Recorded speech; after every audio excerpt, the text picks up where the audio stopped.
प्यारे बच्चों, कैसे हैं आप। आज इकाई 1 में एक महत्वपूर्ण टॉपिक है, वो है सार्थक अंक, सिग्निफिकेंट फिगर। क्या कहते हैं इसे? सार्थक अंक, जिसके बारे में हम पढ़ने जा रहे हैं। इस अंग्रेजी में कहते हैं सिग्निफिकेंट फिगर। सिग्निफिकेंट फिगर क्या होता है? सार्थक अंक। अंक तो सारे होते हैं, 1 से लेकर 100, 1000, लाख, करोड़ तक। सार्थक अंक क्या होता है? सार्थक अंक किसी मापन में अंकों की वह संख्या है।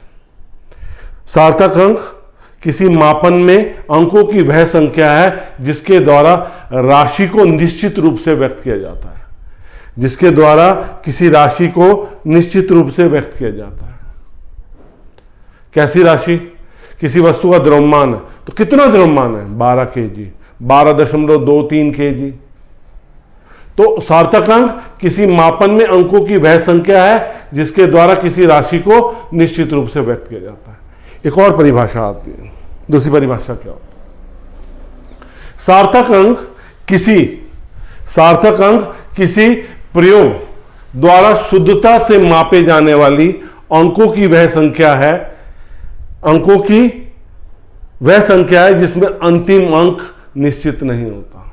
फिर सुनिए, सार्थक अंक किसी प्रयोग द्वारा शुद्धता से प्राप्त, शुद्धता मतलब एक्यूरेसी, प्योरिटी से प्राप्त में अंकों की संख्या से एक अधिक होती है, जिसमें अंतिम अंक क्या होता है? अनिश्चित होता है। पहली परिभाषा बहुत अच्छी है। अब सार्थक अंक किस पे निर्भर करता है? देखो, जब हम किसी यंत्र से मापन करते हैं तो हम कहते हैं वो शुद्ध है। हमने उसका मीटर स्केल से मापन किया, बहुत छोटी राशि है, हम कहेंगे शुद्ध है। हम उसे वर्नियर कैलिपर से माप करेंगे तो हम कहेंगे वर्नियर कैलिपर्स की माप ज्यादा शुद्ध है। फिर से हम स्क्रू गेज से माप करेंगे तो हम कहेंगे स्क्रू गेज की माप ज्यादा शुद्ध है।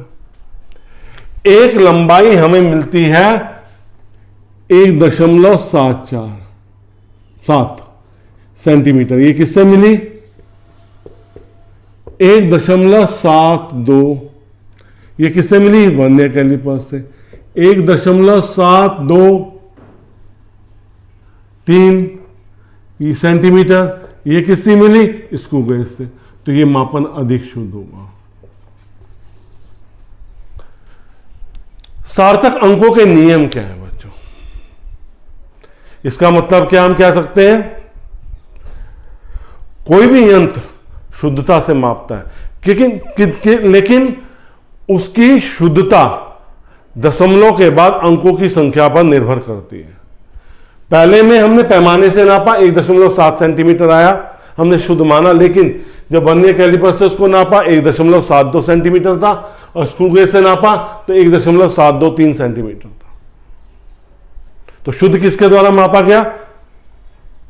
स्क्रू गेज द्वारा। सार्थक अंकों के नियम क्या है?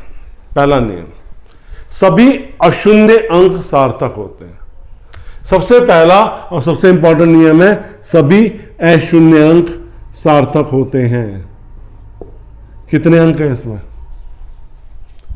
1, 2, 3, 4, 5 अंक है। अंकों की संख्या 5 है और पांचों क्या है? सार्थक है।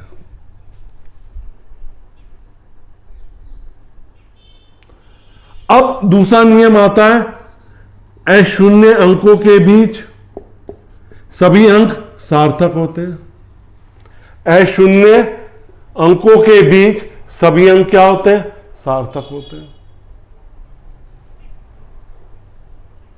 क्या समझे आप इसे?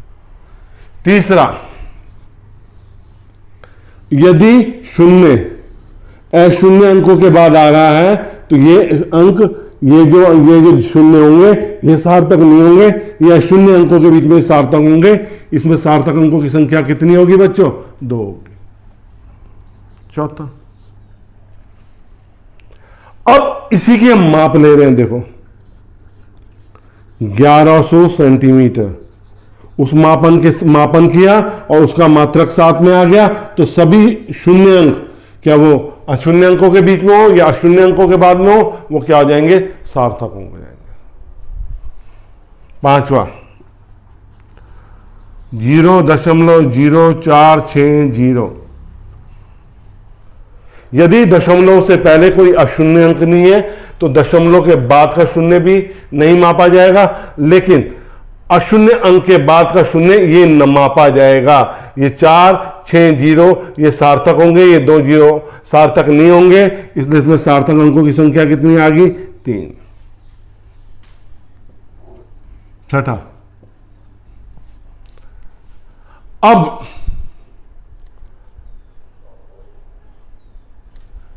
एक 0.2060, इसमें कितने सार्थक अंक होंगे? क्योंकि इसमें दशमलव से पहले अशून्य अंक है और दशमलव के बाद जीरो आ रहा है, ये भी सार्थक हो जाएगा क्योंकि अशून्य अंक है, और बाकी जीरो तो दशमलव अशून्य अंक के बाद सार्थक होते ही हैं। तो इसमें कितने हो जाएंगे? 1 2 3 4 5 6 7 और ऐसे आता है 0.4620, ये सार्थक है। तो ये कितना हो जाएगा? जीरो से दशमलव से पहले जीरो, उसके बाद अशून्य आ गया, फिर जीरो आ गया एक, तो कितने हो जाएंगे? 3 3 6, ये सार्थक अंक।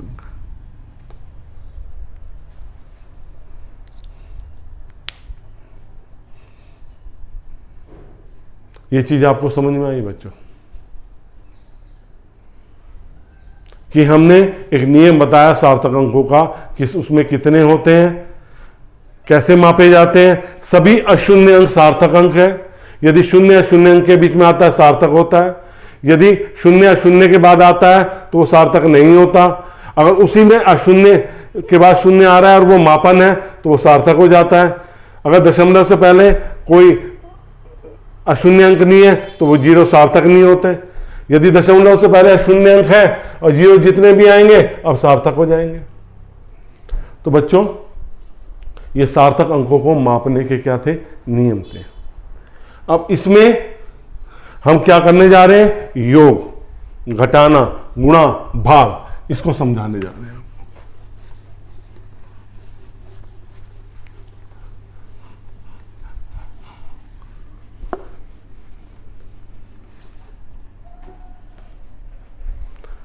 हम दो भौतिक राशियों को जोड़ने जा रहे हैं।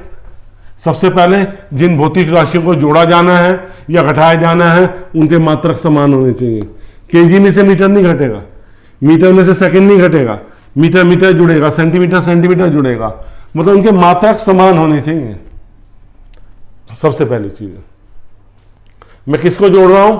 मैं जोड़ रहा हूं 12.13 और किसको जोड़ रहा हूं? Metre plus 4.2 metre. मैं इन दो भौतिक राशियों को जोड़ना चाह रहा हूं। दोनों के मात्रक समान है, पहली प्रॉब्लम खत्म होगी। 12.13 4.2 जोड़ा 3 3 और ये 6 और ये 16.33। आपको मैंने बहुत पहले एक नियम समझाया था, राउंडिंग ऑफ नियम। मतलब अगर 5 से ज्यादा है तो उस राशि को हटाएंगे तो 1 बढ़ जाएगा उससे पहली राशि में, और 5 से कम है तो कोई चेंज नहीं होगा। यहां 3 है, जब मैं 3 को हटाऊंगा, क्योंकि जब मैं किसी भौतिक राशि को जोड़ूंगा या घटाऊंगा तो शून्य के बाद जिस राशि में न्यूनतम अंक होंगे वो लिए जाएंगे। यहां शून्य के बाद क्या कहते हैं, दशमलव के बाद 1 अंक है, तो दशमलव के बाद 1, इसमें 2, तो आंसर में हमारे 1 आना चाहिए। 16.1 मीटर इसकी लंबाई आ गई। एक्चुअल घटाने में भी इस तरह के नियम चलेंगे। अगर हम घटाना चाहते हैं, हमने यहां जोड़ा था, हम घटाना चाहते हैं 5.2 3.2, मैं इसे घटाना चाहता हूं। इसमें दशमलव के बाद 2 अंक है, इसमें दशमलव के बाद 1 अंक है। 8 में से 8 आ गया, 9 में से गया 7 हो गया, ठीक है। दशमलव ये 1 बचा, 11.78। अब मैं इस 8 को हटाना है क्योंकि इसमें दशमलव के बाद 1 ही अंक है, इसमें दशमलव के बाद 2 अंक है। अब मैं जो आंसर आएगा नेक्स्ट मैं हटा के करूंगा 11.8, क्योंकि मैं जब इस 8 को हटाऊंगा तो 1 0 1 इसमें जुड़ जाएगा तो 11.8 आ गया। अब भाग गुणा, गुणा ऑब्लिक भाग, मैं गुणा करना चाहता हूं। तो गुणा करते समय हमें क्या ध्यान रखना है, अंतिम परिमाण में उतने ही सार्थक अंक रखते हैं जितने कम से कम संख्या में। यहां पे तो हम दशमलव के बाद संख्या को देख रहे थे, वहां पे ऐसा नहीं है। 2.5 गुणा 2.5, इसमें कितने सार्थक अंक है? 2। इसमें कितने सार्थक अंक? 2। कितना हो जाएगा? 6.25। अब 6.25 में 5 को हटाऊंगा, उससे पहले इवन नंबर है, ये कितना रहेगा? 6.2। तो गुणा में क्या होता है, जितने न्यूनतम सार्थक अंक होते हैं, जो फाइनल आंसर होता है, उतने ही सार्थक अंक। यहां पे 2 है, तो ये 6.25 आ गया, 5 को हटाया, 6.2 बच गया। इसी तरह भाग में करते हैं। भाग में मैं क्या कर रहा हूं? 20 डिवाइडेड बाय 4 भाग कर रहा हूं 20 को, तो 20 पंजे क्या हो जाएगा? 4 पंजे 20, तो 5 में आंसर आ गया। इसमें सार्थक अंक 1 था, इसमें सार्थक अंक मापन था, ये ग्राम, ये सेंटीमीटर क्यूब था, तो ये क्या आ गया? ग्राम प्रति सेंटीमीटर क्यूब। तो ये आंसर आ गया 5 ग्राम प्रति सेंटीमीटर क्यूब। तो बच्चों, ये सार्थक अंक बहुत महत्वपूर्ण होते हैं, इनका मापन हमें आना चाहिए। हम इन्हें कैसे रीड करते हैं, हमें उन्हें पता होना चाहिए, नहीं तो आगे दिक्कत आएगी। तो बच्चों, अगर मेरी वीडियो अच्छी लग रही है, लाइक जरूर कीजिए, शेयर भी कीजिए अपने साथियों के साथ, और मेरे चैनल को सब्सक्राइब नहीं किया, सब्सक्राइब जरूर कीजिए। आपको इसी तरह आपको जो भी इंपॉर्टेंट टॉपिक्स हैं, महत्वपूर्ण टॉपिक्स हैं, उन पर वीडियो उपलब्ध होती रहेगी। बहुत बहुत धन्यवाद।